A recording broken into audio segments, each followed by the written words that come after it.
a Carlos Anderson, barquero de institución o altos cargos directivos a nivel internacional en ABN AMRO, Lehman Brothers, UBS. Don Carlos Anderson, ¿cómo está usted? 5 minutos, por favor.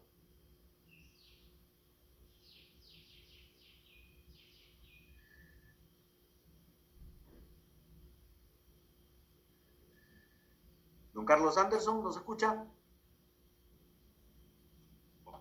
A ver, ¿me escuchan? Ahora sí lo escuchan. Ok, perfecto. No, antes que nada estaba básicamente felicitando a ADEX por estos 47 años de existencia y 47 años de contribución al desarrollo económico del país. Antes que nada, yo quiero también señalar cuán importante es que tengamos una discusión o una conversación acerca del entorno internacional para poder pensar entonces las políticas internas para salir del hoyo en el que nos encontramos.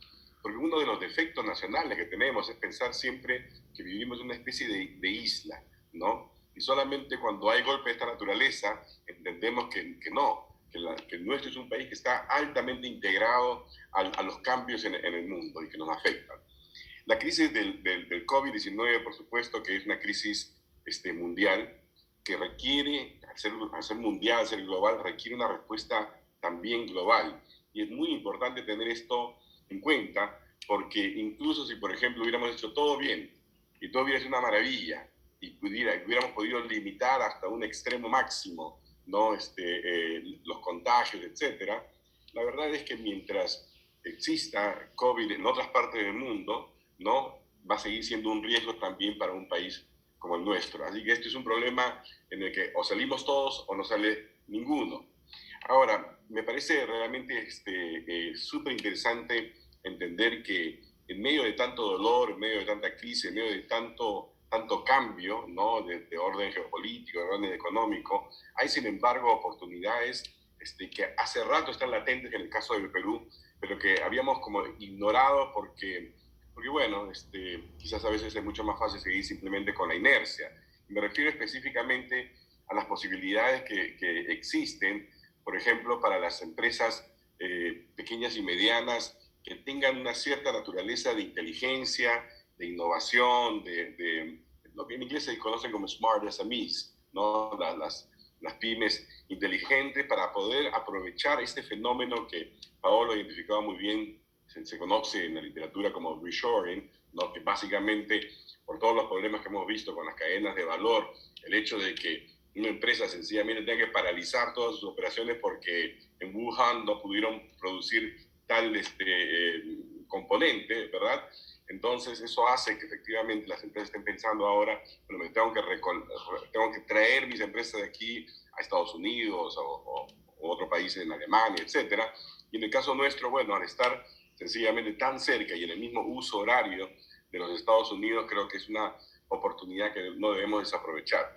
También me encantó escuchar el tema de las posibilidades que tiene la pesca en este tipo de análisis que está haciendo el BID, de encontrar efectivamente cuáles son las ventajas competitivas naturales que tiene la región, ¿no? Y que han estado, digamos, de alguna forma desaprovechadas. Tenemos que aprovechar esas oportunidades, pero también tenemos que tener conciencia de que estos cambios, digamos, dramáticos a partir del COVID, tienen algunas consecuencias para los cuales no estamos tan bien preparados. Me refiero, por ejemplo, a este trade-off que existe, este intercambio que existe entre las preocupaciones de carácter sanitario, ¿no?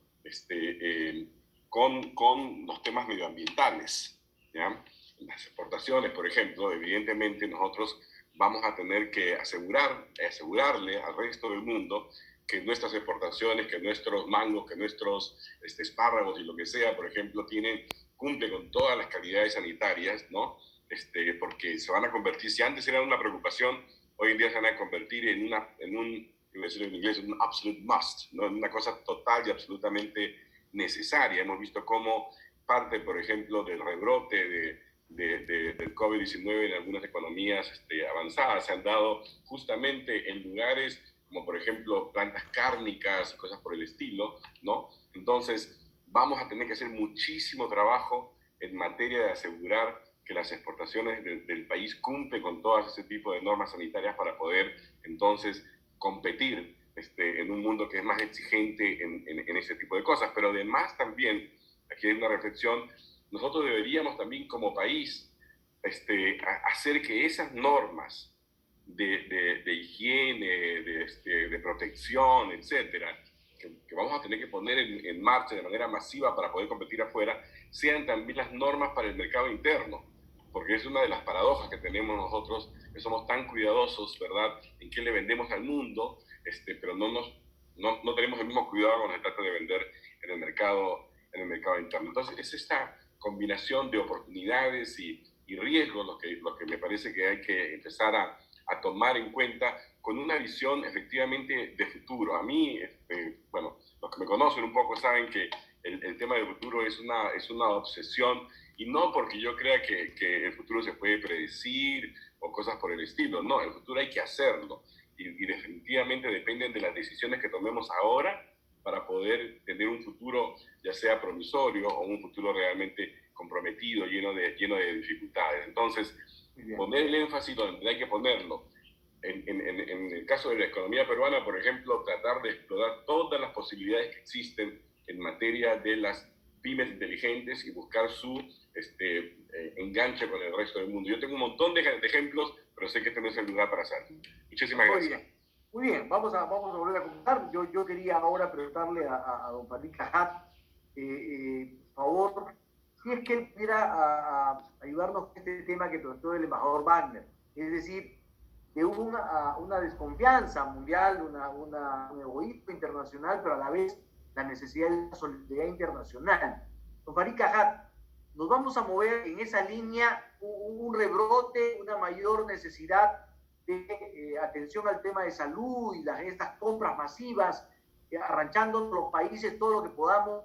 ¿A qué nos va a llevar en términos comerciales, en términos de relaciones entre países?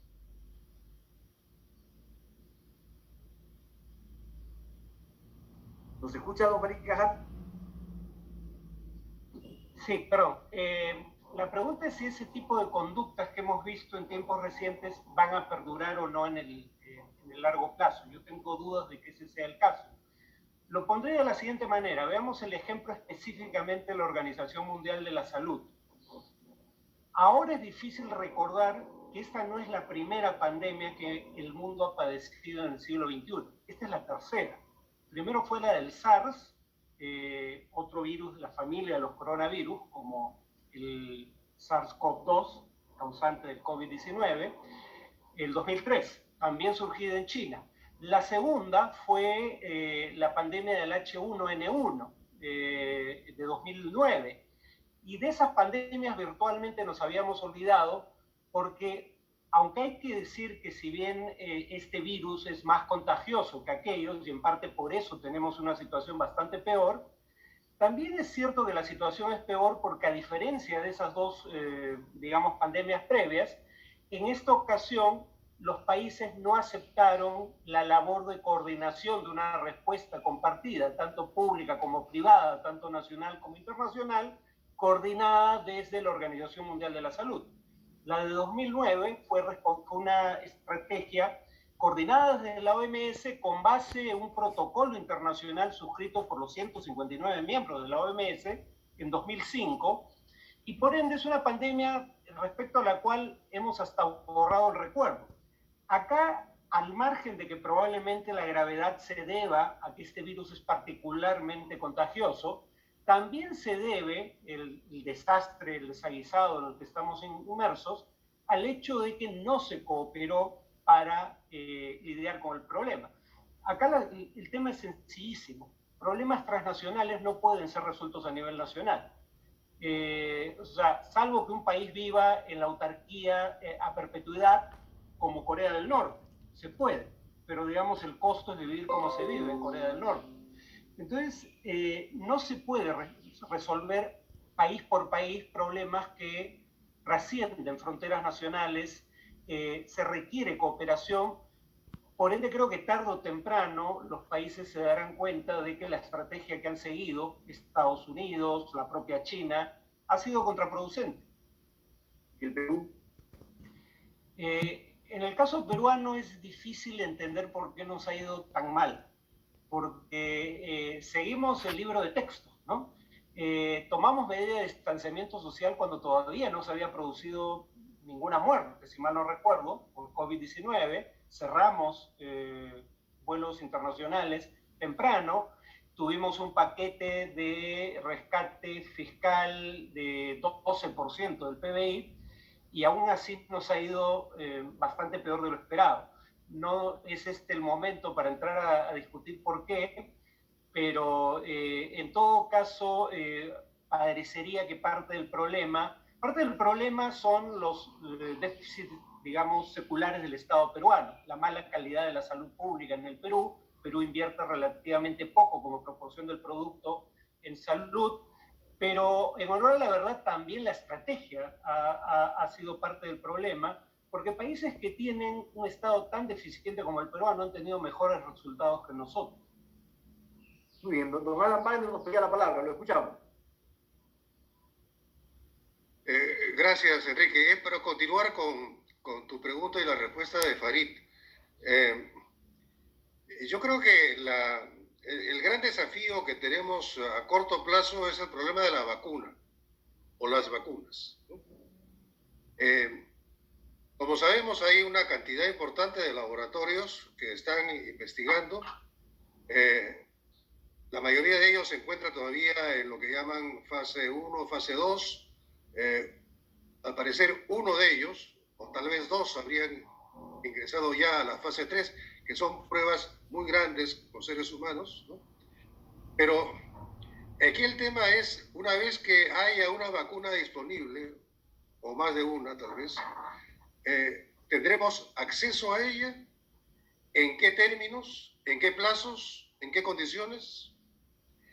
Ese va a ser un tema muy complejo de manejar a nivel internacional y ya se están adelantando posiciones, ¿no?, por parte del Perú y de otros países, ¿no?, de que la vacuna deberá ser considerada un bien público global y que eso permitirá garantizar el acceso a la vacuna para toda la humanidad, ¿no?, y al mismo tiempo crear fondos que permitan financiar, ¿no?, esas vacunas para aquellos países o aquellas sociedades que no tienen posibilidad de adquirirlas, ¿no?, en el corto plazo. O sea, el tema de la vacuna creo yo que va a ser una gran prueba, un test, como diríamos, de la capacidad de cooperación internacional en algo que es absolutamente vital, porque sabemos que la vacuna es la solución, si no tal vez la solución eterna, porque el virus puede mutar, ¿no?, pero sí la solución a la pandemia que estamos confrontando ahora. Bien, ahora yo quiero hacerle una pregunta a los cuatro y quiero empezar con don Carlos Anderson, pero la pregunta es para todos, por favor, y vamos a ir echando sus respuestas, porque justamente a lo largo de las presentaciones de ustedes se ha planteado esta actitud del Estado mucho más vigilante, mucho más de espionaje hacia los ciudadanos, pero con el empoderamiento de los ciudadanos. Se ha hablado mucho de la necesidad de la participación de políticas públicas, en fin. Pero esto ha puesto de nuevo sobre la mesa la necesidad, la participación más fuerte del Estado. También ha puesto sobre la mesa el tema del populismo, de la sanidad y de la salud como actividad estratégica, y seguramente vamos a ir a un mundo, a una etapa en la cual la inversión en infraestructura de salud va a ser muy fuerte, justamente por las heridas que deja esto y el trauma que deja esto. Entonces, va a haber una prevalencia del estatismo, del populismo, de la actividad estratégica del Estado. Don Carlos Anderson, empezamos con usted. Pero todo va a depender de a quién elijamos, ¿verdad?